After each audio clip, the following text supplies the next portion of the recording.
Hello everyone.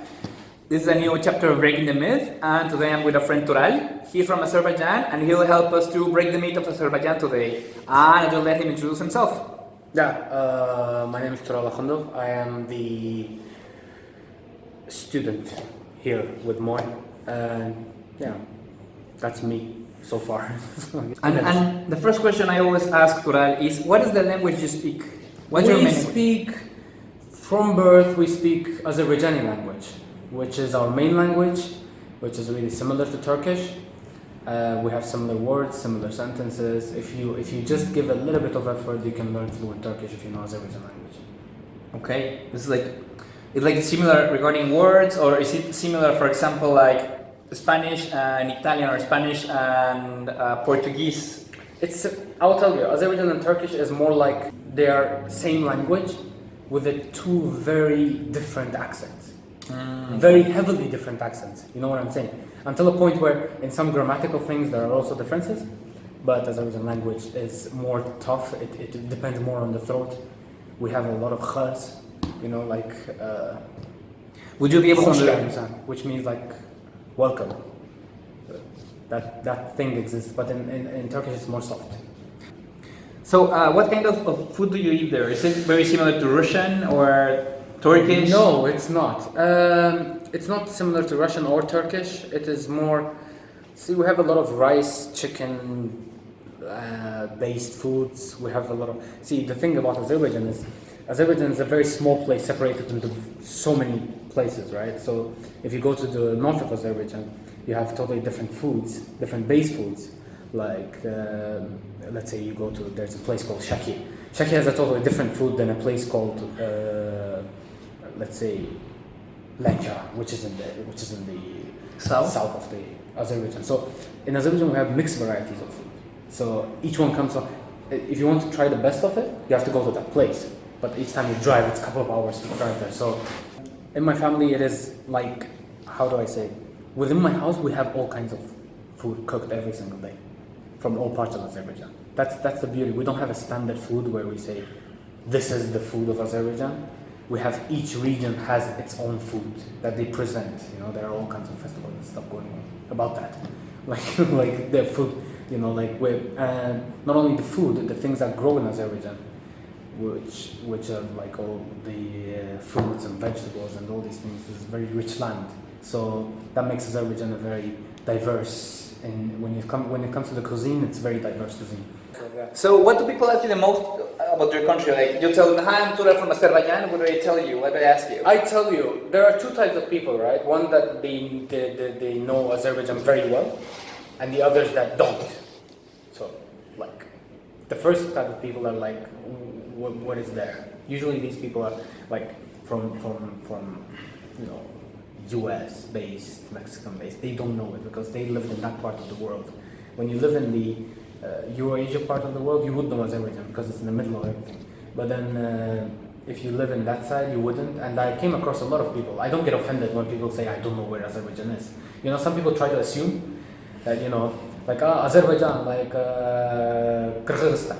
Just because there's a stan at the end, it doesn't make Azerbaijan the same country, right? So I don't get offended by that. You may or you may not. There are a lot of countries I don't know that exist. Some people come up to me, they say I'm from this place. I'm like, But then the other type is they know Azerbaijan, and they're like, oh, I want to travel to Azerbaijan because I heard it has a great land, great, places to go and see. I'm like, yeah. And usually those people are the ones who ask for trip advice, and I'm like, I really don't know where to advise you to go to, but you can visit these places.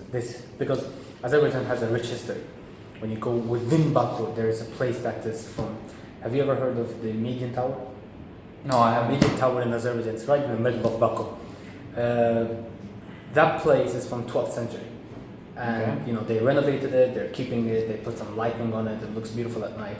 You can go up. It's a really tiny. You feel the. It's not like in Dubai, Dubai, everything is new. Yeah, all this thing you can hit in Dubai is like 50 years old. So at most. And what is the myth you would like to break about Azerbaijan? What is the myth I would like to break Azerbaijan? Not all of us know Russian. We don't know Russian. Just because, yes, we were in. See, I'll tell you something. This is really, really the thing I'm telling you, it refers to the younger generation. Like my parents, they know Russian. My parents, they know fluent Russian. I know a little bit of Russian.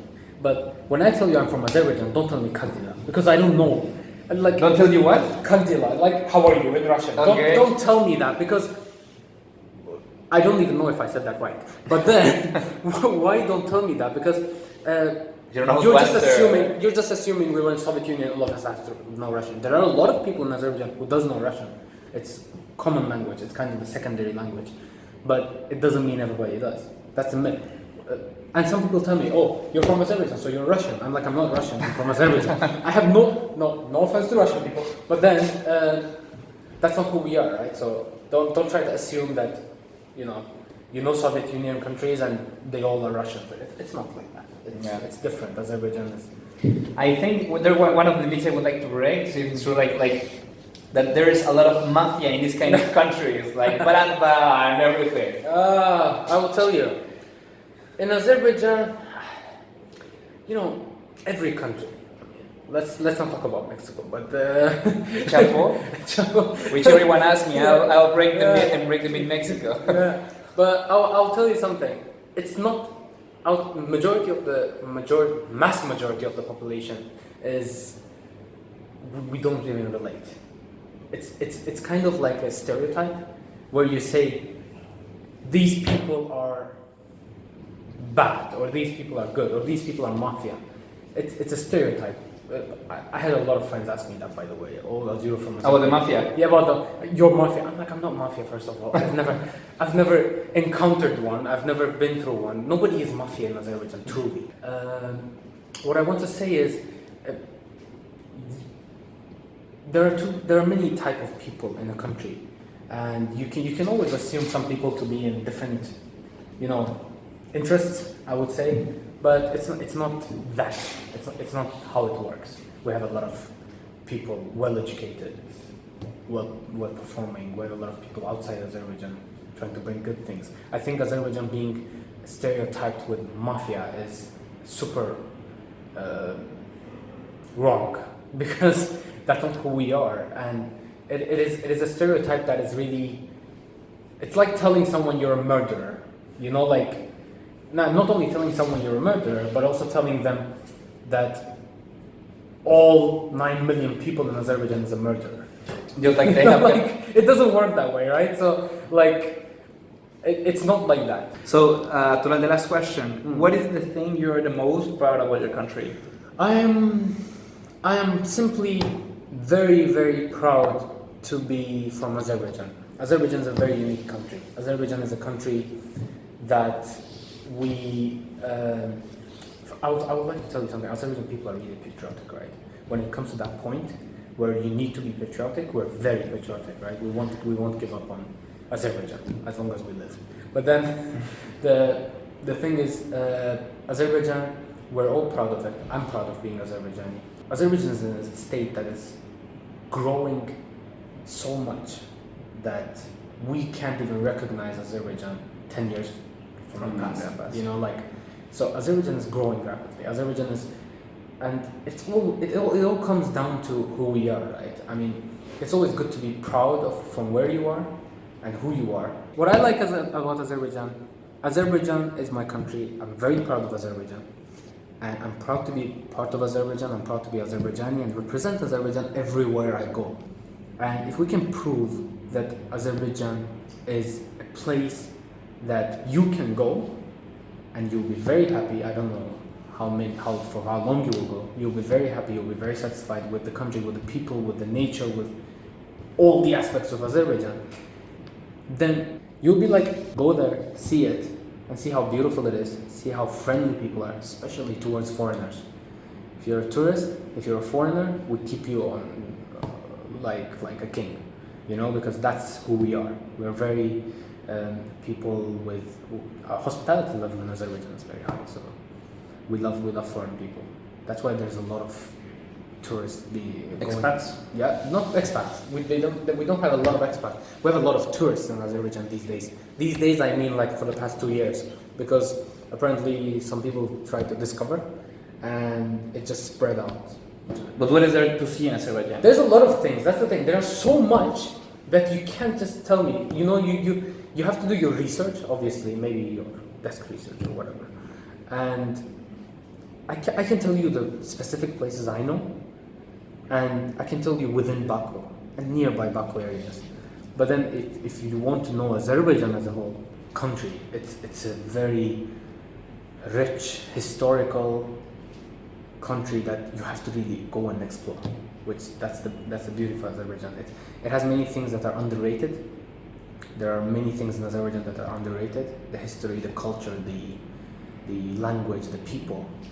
So if you go there and you come back, I've never seen anyone go and have a bad experience in Azerbaijan. And Also, we want to be exposed. And right now there are a lot of attention in Azerbaijan that people are coming in and out. You know, Formula Ones. It started with Eurovision, the first big event that all the Europeans came in, and there were a lot of people in the streets of Baku.